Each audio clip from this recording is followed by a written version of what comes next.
The Great Reset stops here. The Charlie Kirk Show.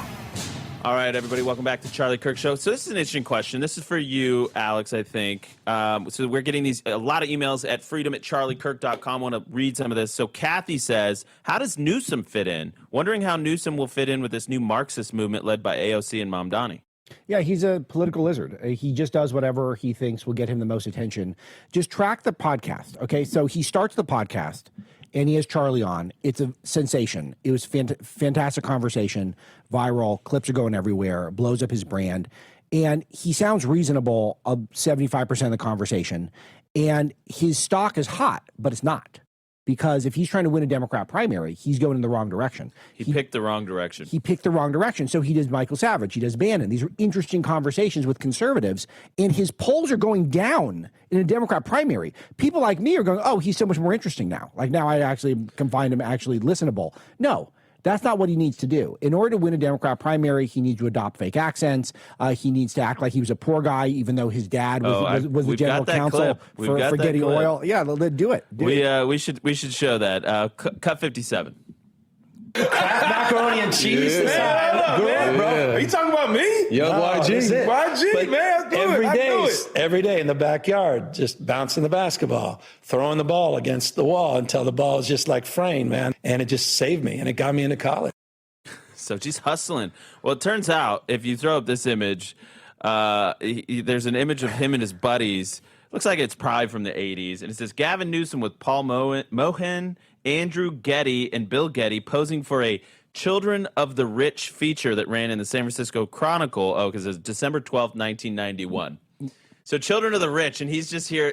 Gavin's just like, you know, man, I just had to hustle. I had to go get shoot some hoops, man. He comes from Getty Oil money. It's one of the richest companies in the history of the country, and his dad was a top attorney for it. And everyone knows this about him because he's a known commodity. And he owns a winery. He eats at French Laundry. Here he is, just trying to be this populist. But he doesn't care because he's not a true leader, and that's what's interesting. They have a huge dearth of leaders in their party. There is no Bill Clinton or Obama. Welcome him back, National Radio. 1 second.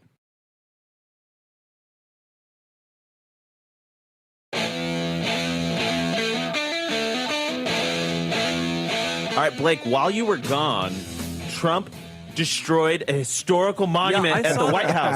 I was out for 2 weeks, basically, and I come back to discover the #1 issue in America, apparently, is Trump redecorating the White House. Like, people are freaking out so much about this. You'd think the East Wing of the White House... Like Democrats are freaking out so bad, you'd think the East Wing of the White House was like a 5-time felon who, died or something.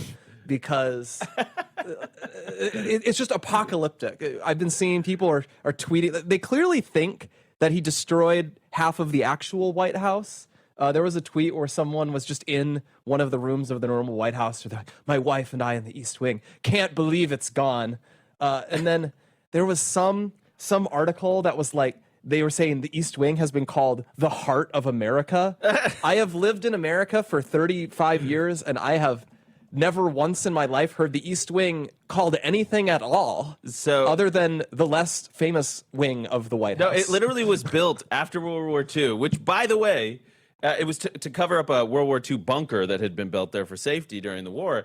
And it was, which is the era from, like, arguably between the 60s and 70s and the 50s, though, where most of the terrible architecture in the United States... It's not even about that. It's not even about that. It's just, it's not the White House. It's not the West Wing. It's not the Eisenhower building. And it's also not good enough. You see all this all over. They're saying, we have to set up tents and porta-potties to have diplomatic dinners because we don't have a big enough facility to do it in the United States of America. Isn't this the point? There's so many points to be made, and we should make all of them. But isn't the point that this is a newish part of the building, and it was built for staffers after World War II, and we're going to replace it by the greatest builder to ever be president, regardless of what you think of his politics. A guy who's so qualified to do this, it's ridiculous. And he's going to build a ballroom so that we can host state dinners. We can host leaders from all around the world. The big shots of all big shots can come and congregate at this building, and not just for his presidency, for future presidencies. And this is the thing that kind of blows my mind with Democrats is I think they missed a concession layup here. I think they come in, they have one of these Mamdani rallies with AOC and Schumer, and they come in and they say, thank you for building us a new ballroom, Trump. We're going to win back the White House. We're never going to give it back, and we're going to throw party after party in the ballroom you built us. Thanks a lot. But they're not that funny. They don't have any vibes anymore. No, they just act like this is Watergate #3. So I think that's really funny, and they should have done that, but they're not as smart as you, Alex. So, but this is another viral trend that's going on. People mocking the left's faux outrage about the East Wing of the White House. So this is from Tom Colicchio. Said, my wife and I in the East Wing. I can't believe it is gone. And so throw this image up. I think we should have it. Is it the chef? Yeah, it's yeah. It's so yeah, there it is. It's one. Okay, yeah, you've got it up there. So, and then what happens is the right online just starts trolling it. So this is Tony Kinnett. I'll never forget watching the Medal of Honor ceremony for Commander Miranda Keyes in the East Wing. Now, because of Trump, it is gone forever. And then there's Chef Gruel got in, or Jack actually got a good one, his favorite Pizza Hut. He goes, I took this iconic photo of the East Wing of the White House many years ago. I can't believe it's gone. No kings. And then Chef Gruel says this. What is this from? What is this? I don't know. But I took this iconic photo of the East Wing of the White House many years ago. I can't believe it's gone. No kings. So everybody's just trolling. And actually what Trump wants to build, put this B-roll up of this beautiful new ballroom. And here's what we can't forget, that this is just makes every sense in the world practically and pragmatically. Presidents have been wanting an event space for these diplomatic dinners, these fine dining experiences at the White House for years. Instead, they've spent millions of dollars on tents, porta-potties, all this stuff. If Trump goes off campus somewhere else, that's millions of dollars annually just in expenses for security and movement and transportation. Secret Service has to plan this out in advance. Well, I mean, we're talking thousands of people get mobilized anytime there's a movement of the president. You know, another great thing about this that makes this funnier, there's been this whole movement on the left people may or may not have heard of. They call it abundance. It's like Ezra Klein. It's sort of the old Obama people where they see, oh, wow, you know, America's not building anything anymore. Yes. We can't get infrastructure. We can't get trains. We can't get roads. We can't get buildings. And so they're trying to say, like, the left, the center left, we can do this. They call it abundance. And their idea is we'll get rid of regulations and zoning and we'll be able to build stuff again.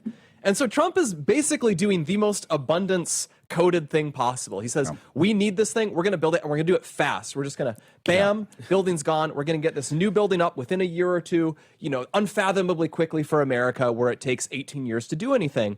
And they're losing they're absolutely losing their minds. Well, but here's the other thing that's funny is, like, the left I thought was all about progress, out with the old, in with the new. But here all of a sudden they're clutching their pearls. They're so upset that something 50, 60, 70 years old has now been renovated. We're doing a big history on this today, Breitbart News, and so people can see all the photos. Every renovation is met with criticism. It's usually political. But the White House has never been frozen in time. It's always been, they've always complained about wasting money. We're not wasting money. See you in an hour or two.